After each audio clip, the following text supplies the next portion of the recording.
COMMwentuhan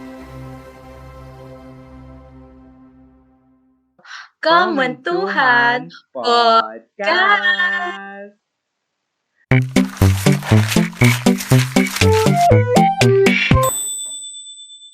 Hi! Hi, bestie! So ngayon, hindi tayo magkatabi. Hindi Yes. talaga tayo magkatabi ngayon physically. Kasi, syempre, umuwi ako.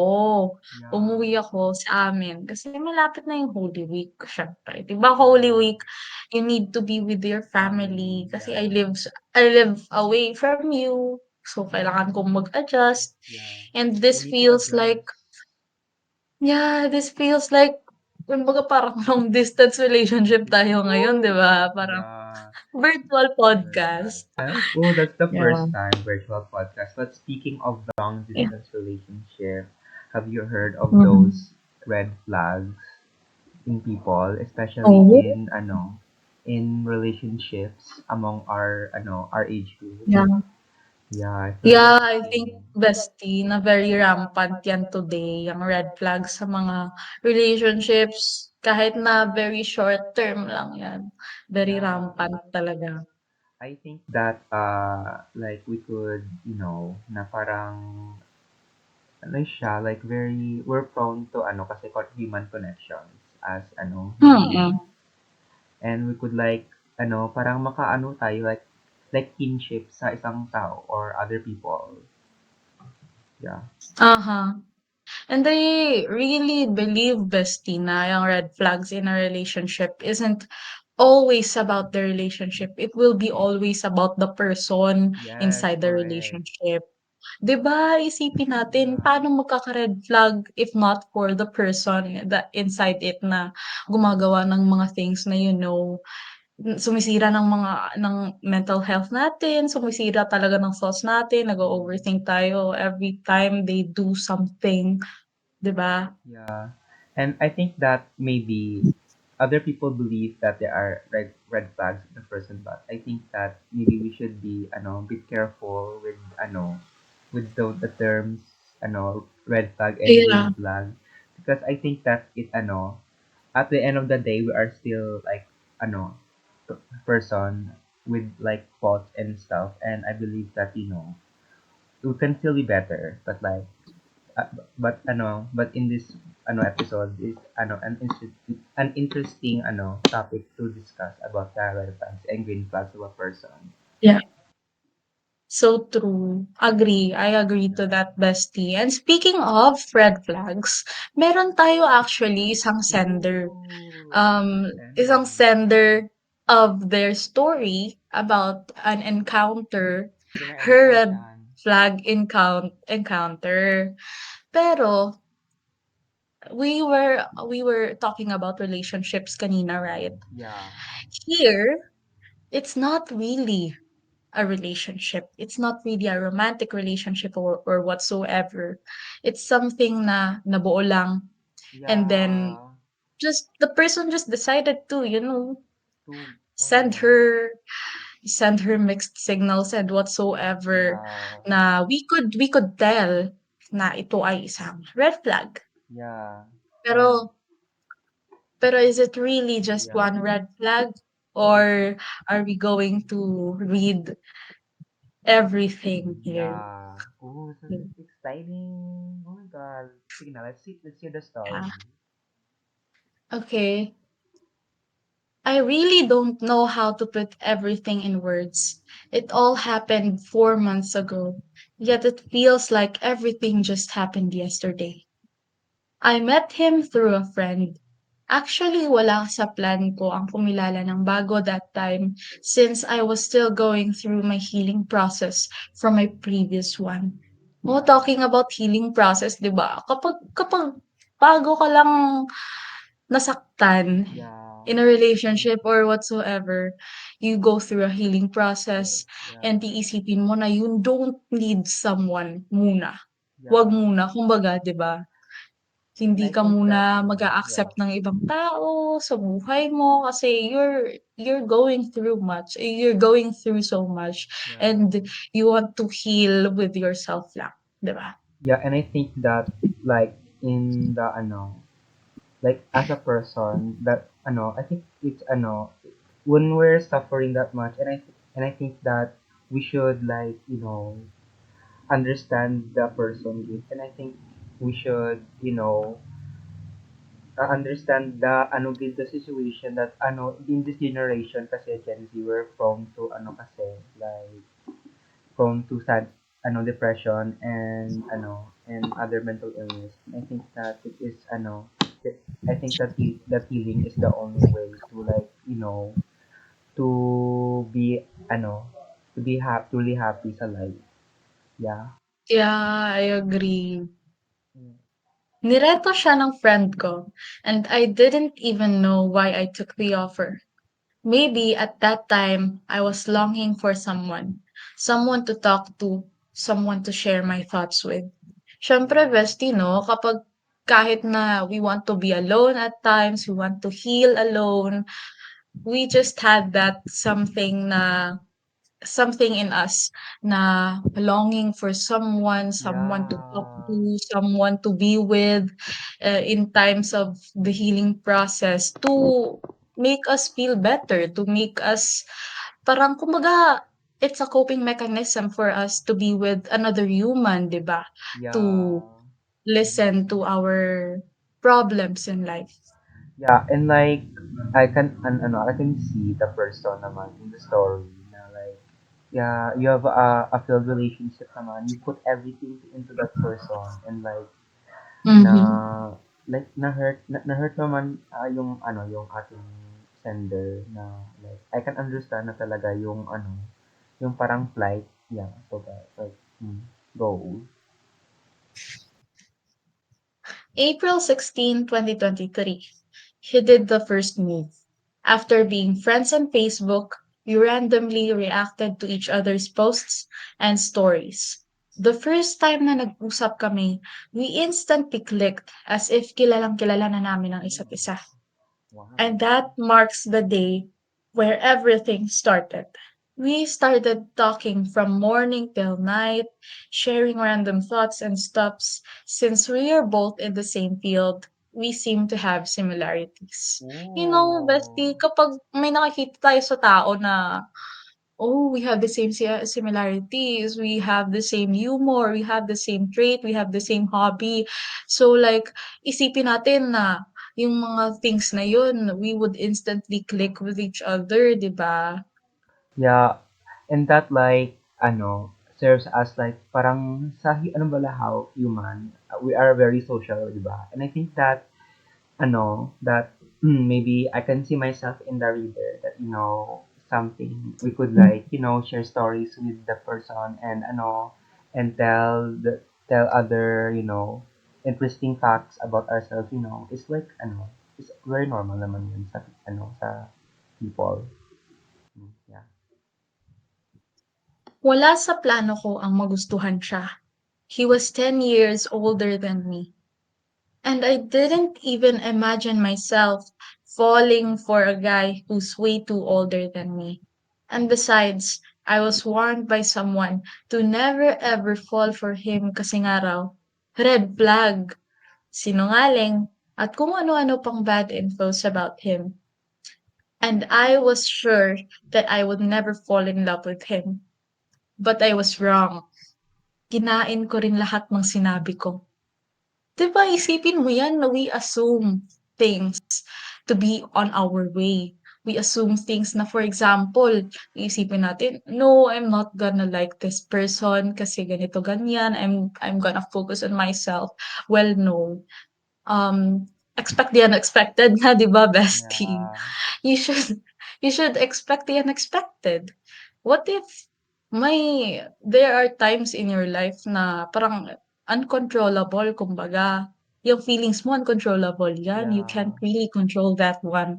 So, you can't assume na hindi mo magugustuhan yung person. Yeah, and I think that it's like it's a part of us naman na nag-assume na like this person is like very very bad, this person is very but I think it's like a smart way to distinguish us from the bad people or the other people. in a way. Yeah. Yeah. I confessed my he was nice, very. At first, lagi niya akong niyayaya. Lumabas, kumain, gumala. He treated me like no other guys did.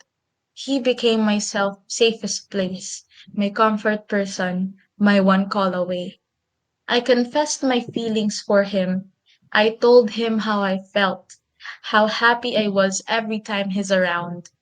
Every time I spend time with him, I am always the happiest. Hindi niya ako ni-reject. At the same time, hindi niya ako binigyan ng klaro na sagot. Well, for me, bestie, if I was that person, if I was her, actually, hindi ko alam kung anong magiging reaction ko kasi nga isipin mo hindi ka niya binigyan ng or like hindi ka niya ni-reject. So, iisipin mo, maging happy ka ba niyan? Kasi hindi ka nga ni-reject. Your feelings were not, kumbaga, invalidated. Pero what about hindi ka binigyan ng klaro na sagot? So, it makes you being left confused, left speechless. Hindi mo alam anong gagawin mo. Kasi ngayon nga, walang klaro na sagot, bestie. Yeah. Kumbaga hindi ka na-reject, sasabihin hindi ka na-reject. Pero at the same time walang klaro na sagot. So, Yeah. what answers that, 'di ba? Hindi siya clear ang communication kasi parang daw walang boundary. For me, hindi siya Yeah, clear. Yeah. And I think that we should watch out sa people na like parang walang clear sa boundaries, you know.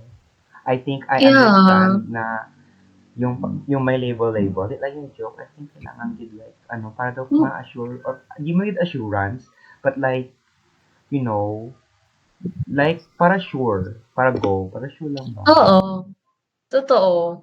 Kasi kumbaga yun na yung, um, parang sign para sa atin na kung anong gagawin natin what's the next step after confessing? Ipu-pursue ba natin yung tao or let's stop right there? Kasi 'di ba kailangan natin ng klaro na sagot. Kailangan natin ng yes or no. Kasi kapag maybe doesn't answer anything. Kumbaga it just left something in your heart na some space in your heart na kumbaga may question mark dun na what seems to be the problem? Anong gagawin ko sa susunod? Was it a yes or no? Was he thinking na ipo-pursue niya ako or was he just confused? So like, kailangan talaga ng assurance, bestie. Yeah. Yeah. June 2023, may nakarating sa akin na rumor na he was dealing with someone, a senior, and also a friend of mine. Of course, ako naman na sigurista. I asked and confronted him about that. And of course, man being man, he denied it. He gave me an assurance na he wasn't dealing with anyone daw. He even told me na mag-go with the flow lang daw kami kasi if magiging kami raw, magiging kami talaga. So what's your stand on that, bestie? Isipin mo, sinabihan ka ng if magiging tayo talaga. Ganun. I don't know. It's very no. Kasi like, I can give props to the guy nga magbigay ng assurance. But like, I think you're playing with someone's feelings kasi, you know, Yeah. very delicate naman kasi yung ating feelings natin kasi because parang imagine you give him like parang parang your time, your space. But like, Mm. yeah, it's like, oh no, no. Yeah. Kumbaga, yun nga, ni-reject siya. Ay, hindi siya ni-reject. Tapos, pero walang klaro na sagot. Tapos eto na ngayon, sinabihan pa siya na mag-go with the flow kasi if magiging kayo talaga. So, yung question mark sa heart mo naging doble. Kasi anong iisipin mo? Anong iisipin mo, "Hala, gusto kaya ako nito?" Gano'n. May tsansa ba talaga na magiging kami? So, like yan, aasa ng aasa ka kasi yun nga, because of those words, because of those things na sinabi ni guy kay ate girl, sa talaga siya. Siyempre may gusto siya kay boy, 'di ba? After that, he became very consistent. Grabe yung updates, calls, and everything. Which is odd kasi never niya naman ginawa sa akin yun before. And we were like that until September 2023.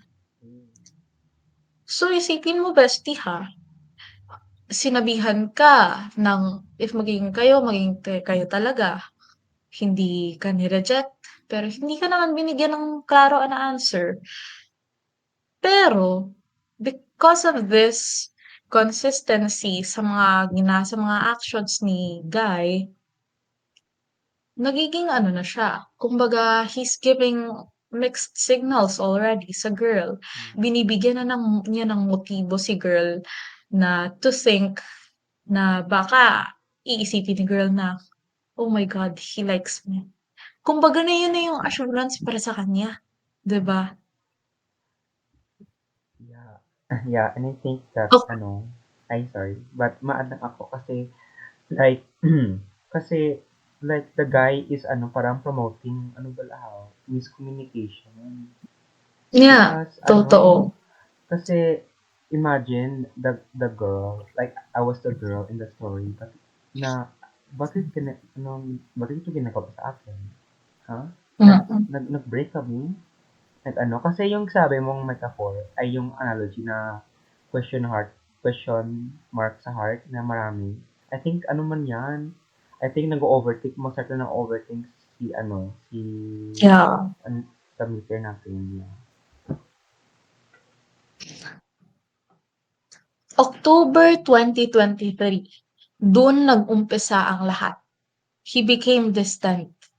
Palagi siyang busy. I always initiate for us na lumabas and kumain because it's the least I can do. Pero palagi niyang rason is lumalabas siya with friends, which I always understand since may sari-sarili naman kaming social life. November 2023, everything got worse. Over overthinking at its best, and hindi ko na kinakaya. I confronted him about us kung ano ba talaga kami, kung may patutunguhan ba talaga lahat kasi I've been waiting for 8 months na. 8 months, yet walang kasiguraduhan kung ano ba talaga kami. Yet he didn't give me a clear answer still. Instead, he just told me na mag-usap kami sa personal. After that, 1 week niya akong hindi kinausap, 1 week niya akong iniwan sa ere, 1 week akong nag-overthink, 1 week din siyang paulit-ulit na nagsabi, hindi siya nagse-cellphone, pero constant yung shared posts and my days niya. Mm. What's really alam mo, tama talaga yung sinabi ko kanina 'no, na kapag yung red flags hindi mo makikita yan sa relationship kapag walang ginawa yung isang tao. So, it's really a red flag inside the person, which is in this story, the boy is really kumbaga siya yung red flag. Kasi isipin mo after being consistent with a girl, giving her assurances or like giving her assurance, giving her time, lending her ear, lending her a shoulder to cry on, bigla ka magiging distant and for what? For not parang kumbaga Yeah. wala ring clear na answer kung bakit, bakit siya naging distant bigla, 'di ba, bestie? Yeah, I think that, kasi, tama yung, natin, like, because, like, na-off, yung routine may routine kasi daw na-off yung, yung ating sa meter, sa actions ni Guy. And I think that is understandable na yun yung isi-feel ng, natin if I was in that situation, no, what was going on? Like, yan yung, parang, po, yeah, bye. Yeah. November 6, 2023, 8 p.m. After 2 weeks, we finally met again. And I finally got an answer. I finally found clarity. He never liked me nor loved at all. Grabe, grabe 'no? I mean, isipin mo, binigyan ka ng mixed signals, sinabihan ka na ano, what if kayo talaga, kung gano'n. Tapos biglang hindi ka pala gusto, hindi ka pala minahal sa mga times na yun, sa mga times na nagsama kayo together for how many months? Isipin mo, what are your thoughts on this, bestie? I think that na I think tama yung babae in this situation na hala shit, makasakit. It's very very hurtful kasi because you talaga you give everything to that person kasi, and to think na ganyan ka na lang, na parang daw ka lang, daw basura ka lang. Yeah. Yeah. Ew. Like isipin mo parang ginawa lang siyang ano, practice. Kumbaga, ang sakit 'no? Yeah. Yun lang talaga yung nasa isip ko ngayon. Like, ang sakit-sakit talaga sa part ni ate girl, Yeah. like super. He fell for someone new while I was there hanging, waiting for him. Grabe. I was there for him when nobody was, but he left me hanging with somebody else. Sa loob ng 8 months, saan pala ako? Wala lang pala yun lahat. And you know what's worse? Gusto niya, kahit ganun na ang nangyari, same treatment and everything pa rin daw. As if robot ako na walang feelings. As if madali lang for me na i-process lahat. So isipin mo yun, sa loob ng 8 months, when she needed just clarification from him kung gusto ba siya or hindi, na kung ipupursue niya ba yung liking him or not. Tapos bigla lang naman niya in the end na hindi pala talaga siya nagustuhan, walang feelings na nabalik sa kanya. Tapos ngayon, i-e-expect pa ni Guy na after all those months, after he dumped her, ganun pa rin yung treatment towards him. Kumbaga, parang ang unfair. Parang in-invalidate yung feelings niya. So, isa yan sa mga red flags, bestie, ha? Yeah, I understand sa girl na like imagine ha, you give everything to to that person, and then bigla na lang nag-stop ang like it must be very must be very tiring, and like like angering, grabe angering. Like angry ka sa person na to, pag bala ha, pag sayang bala, hindi mo Yeah, isipin mo. isipin mo, unlike hindi mo mabalik ang oras nga yung kuha mo, 'di ba? Like that. Yeah. Isipin parang ang main point nito is it's very unfair for her na after all this time, yun lang pala yung turing sa kanya. She's just a friend to him. Tapos ngayon parang he wants her to act the same as if nothing happened between them. As if walang may kumbaga yung sinabi ni Guy earlier na go with the flow lang, 'di ba? Yeah. So parang kumbaga na-disregard lahat, na-invalidate lahat, tas mas grabe pa yung overthinking ni ate girl, 'di ba?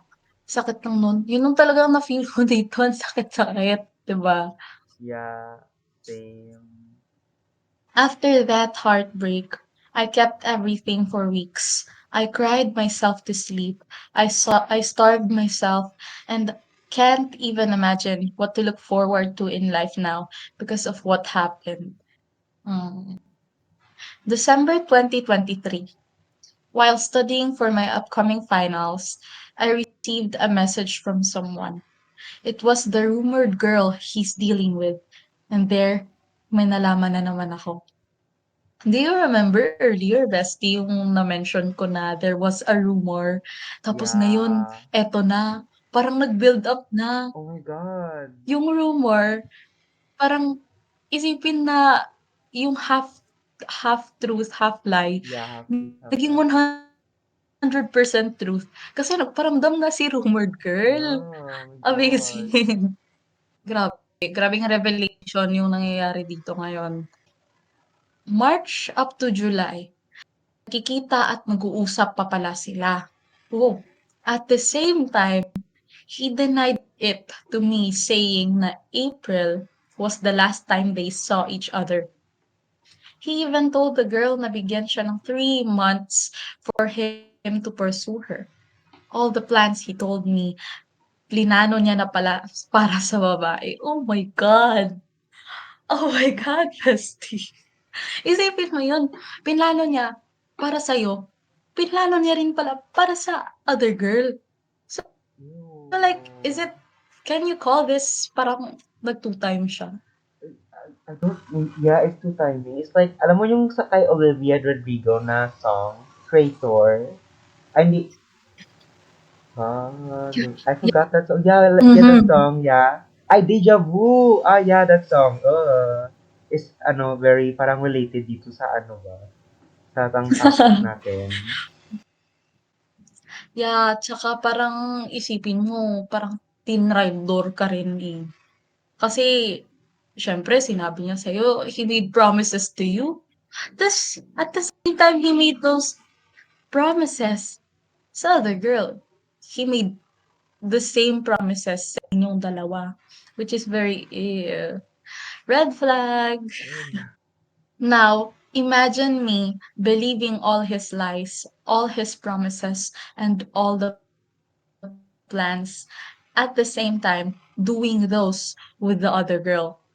Imagine me waiting for for something for us to happen while he's trying to pursue other people than me. Imagine me accepting and embracing all his trauma while I disregard my own just for him. I set aside everything for him. That's how much I loved him. But despite everything that happened, I am still grateful that us happened. Because of him, I met the happiest version of myself.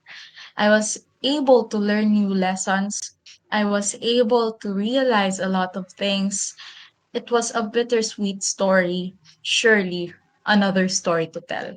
And that's the story of Ate Girl. Oh my My God! God! Grabe. It was so sad. But at the end of the day, at least Ate Girl found, happiness in that situation.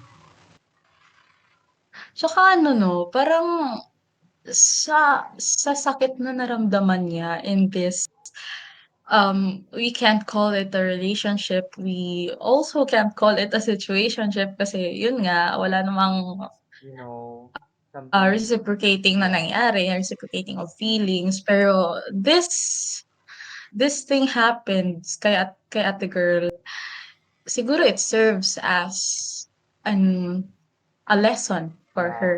A lesson for her to, um, embrace the things na kumbaga, what hurts her the most will be a lesson for her in the future na careful, maging more careful on finding another person to be with, na she had to be careful on anong mga bagay na dapat na i-treat niya sa other person, na dapat hindi siya magbigay ng magbigay ng magbigay kasi it will hurt her eventually. yeah, Tsaka siguro lesson din 'yan para sa kanya na not to expect more to other people. Of course, hindi niya naman talaga kasalanan kasi, pero, other people are just kumbaga bad. Other people are just, not good for her, yeah, and like, siyempre nakakasira talaga 'yun ng mental health natin 'no, 'di ba? Kung kapag tayo yung nasa situation na 'yan. Pero I'm so glad to read the bottom part of the story where hindi niya talaga binlame lahat. kay boy, eh. Yeah. Kumbaga hindi siya nagtanim ng galit, eh. Kumbaga siyempre nagagalit siya, kasi yun yung ginawa sa kanya. Pero not at that point na nagtanim siya ng galit because like, she was still happy of what Yeah. happened before everything was revealed. Siyempre kasi naging happy din siya doon sa situation na yun. Pero ayun nga, it will never happen again kasi she learned her lesson and the lesson Yeah. is to not tolerate those kind of people in the People, future. Diba? non-correct, yes. And like at the end of the day, we I think that we should be cautious na lang with sa person na ano good, like who ano, like who we really trust with, and that we should, you know, like ano, see the signs, see the flags that are raised in during the ano, the relationship, and you can't ignore the ano, the things na ginawa ng lalaki sa happy girl natin sa story. Yeah. Yeah, Tsaka another thing or last thing from me, of course, na these kind of things should not be taken lightly. Kasi siyempre isipin ng mga tao, "Ay okey, 'yan yung mga ugali na 'yan ba ano lang 'yan, red flags." Parang kumbaga yung mga tao kasi ngayon in a relationship, yeah, they always, forget about identifying the red flags of the person kahit na maliit na bagay 'yan, 'di ba? yeah, Pero kasi isipin natin red flags are ways to hurt you, ways on messing up your mind. yeah, So it should not be taken lightly. And for those who have relationships, kailangan talaga nilang, kumbaga, if there are mag-communicate. red flags existing on the person or in the relationship, they must address that. Yeah, Siyempre, communication is the key. 'Di ba? yeah, You know. yeah, and I think that, yeah, So ending statement for you, guys. I think that at the end of the day, um, we should, ano, talaga, like, talk to the person, you know, and understand that, ano, kasi we're not just, ano, we're not, ano, kasi we're not just, ano, the same person na ipangloko mo.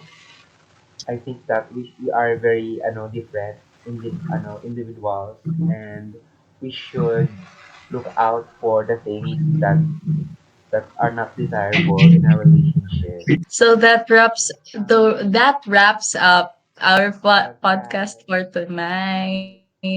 So gabi na actually. Yeah. Yeah, So, so yun. thank you for See you on watching. the next podcast. Yes. Bye. I mean, yeah, it's just us tonight. And Bye. I'm so glad that we had this This talk. talk, yeah. Very, and for me, it's important to see the, the kinds of toxic, relationships these days, you know. So, I think that is Oh it. yeah. You guys, thank you for So watching. See you.